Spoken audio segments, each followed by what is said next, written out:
Oh no, not again.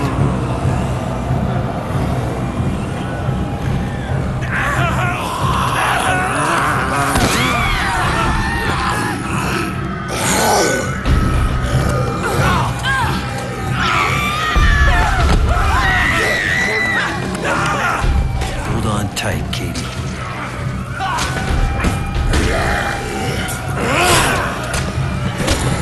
Get to the safe house!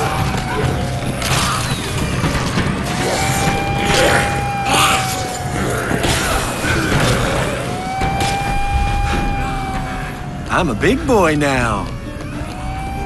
Picture this scenario for just a second. You're sprinting through a mall to get medicine to your dying daughter.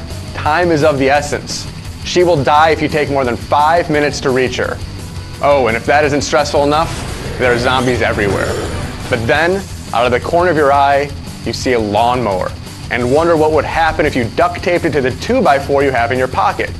You glance at your watch, figure you have roughly 30 seconds to spare, and you duck into a nearby tool shed to work your magic.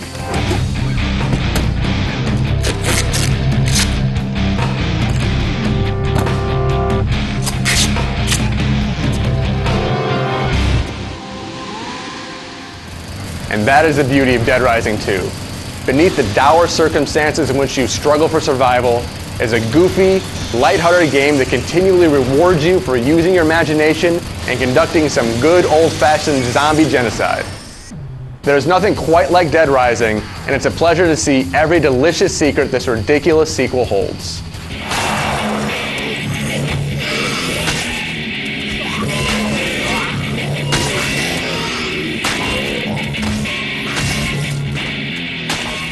Chuck Green is in a very bad situation. His daughter Katie was bitten by a zombie and has to take medication every 24 hours or else she turns into a mindless monster. And if that's not lousy enough, Chuck is suspected of releasing a horde of zombies into a peaceful gambling metropolis. Still angry over his wife's death in the Vegas outbreak. Your goal in Dead Rising 2 is to keep your daughter alive while uncovering the truth behind this terrible crime. The story is a lot more personal than the original game, and Chuck is an immediately likable character. He may not have covered wars like Frank West, but he sure knows how to fix things. What makes these cutscenes so entertaining is not the sympathetic protagonist, though. It's how laugh-out-loud funny they can be. You have free reign over your wardrobe during the game, and this is represented during cinematics. After I lost my wife. It's a great way to inject some levity into the bleak situations. Hunting for the most outrageous outfit possible makes every story sequence funny each time you view it.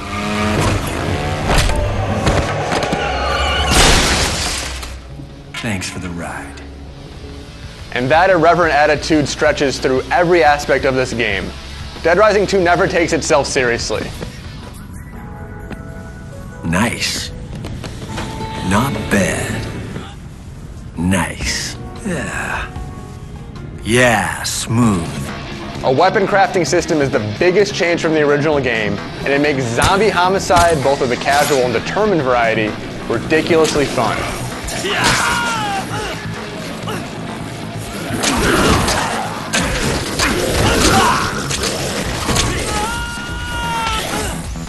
You can now combine certain weapons together, allowing you to create all sorts of wicked contraptions. Hammer some nails into a baseball bat and you have a handy tool for impaling zombie noggins. Or you can strap some chainsaws onto a motorcycle and slice right through your undead foes.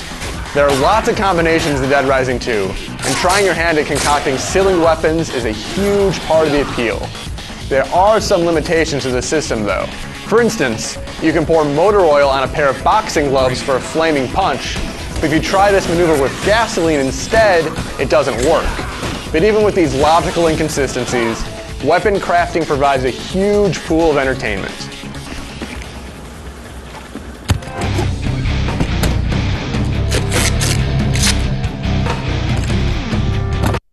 Damn straight.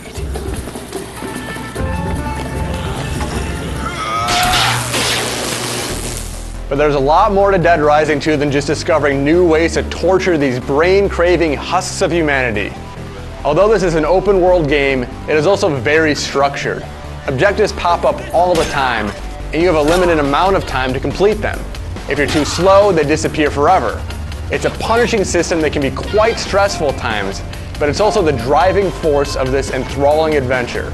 You rarely have the time to rest on your laurels in Dead Rising 2, which creates a frantic atmosphere as you continually run from one objective to the next. It may sound strange to give players all these great tools to kill zombies, and then limit how much time they have to mess around, but it's not quite as restrictive as it sounds. Most of your objectives are optional, and you can ignore these entirely without any repercussions. You have plenty of time to slice and dice your foes until an unskippable mission comes up, so those who just want to spill blood have nothing to worry about. Furthermore, if you don't want to complete any objectives at all, there's a unique ending designed just for players who want to kill zombies and not worry about anything else. But the flexibility of Dead Rising 2 gets much deeper. As you kill zombies and complete objectives, you level up. Chuck starts out slow and weak, but he's an unstoppable killing machine by the time you reach the maximum level of 50. Your life and strength goes up, and you even earn martial arts moves to take down your enemies with fists. Unfortunately, hand-to-hand combat isn't as dynamic as it was in the first game. You don't have a lariat or a German suplex this time, nor can you walk on zombies' heads or disembowel them. The new moves you learn are still effective, but they aren't nearly as stylish.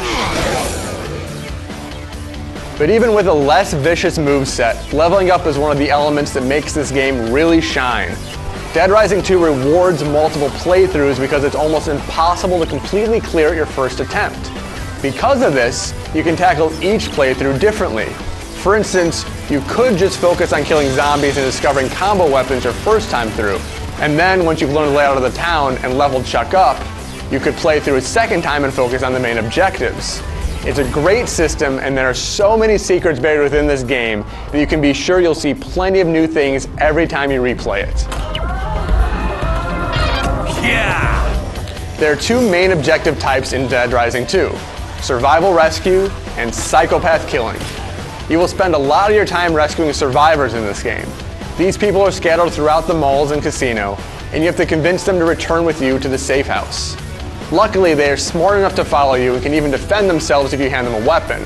But they can be awfully slow, so it can be frustrating when you have to be somewhere in a hurry and the slow survivor is taking his sweet time. Antoine will make you dinner! Psychopaths serve as the boss battles, and they prove that zombies are not nearly as bad as man. The best parts of these fights is the horrific backstories for each of these characters. For instance, one jerky meat is a former colleague of Chuck's, a fellow motocross rider. Hey, buddy. I heard you lost your wife in Vegas. I guess you suck at killing zombies, otherwise she'd still be around! Now that law and order have been banished from this zombie-infested land, he thinks it's fun to kill the surviving humans. Not cool. Hey! Over here! I'll race you for him.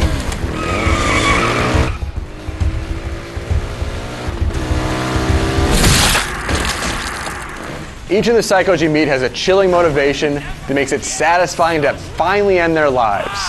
Number one! It's just a shame that combat isn't able to live up to the promise of their dark stories. Most fights involve dodging the boss until he tires himself out, and then you wallop on him until he starts moving again. It's still fun, but isn't very thoughtful. On top of all these other elements that make Dead Rising 2 great are cooperative and competitive modes. In co-op play, two players work in tandem to kill zombies and rescue survivors. It's limited because you have to be within the same area as your pal, but it's still fun to take down enemies with a buddy by your side.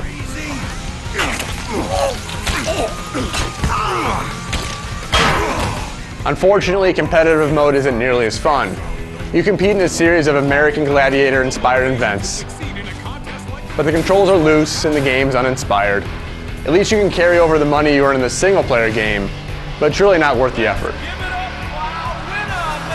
Dead Rising 2 does have a number of issues that have carried over from the previous installment. You still can't place a waypoint on the map, so you better learn your way around these malls and casinos. Let's go! The up-close combat can still be finicky at times.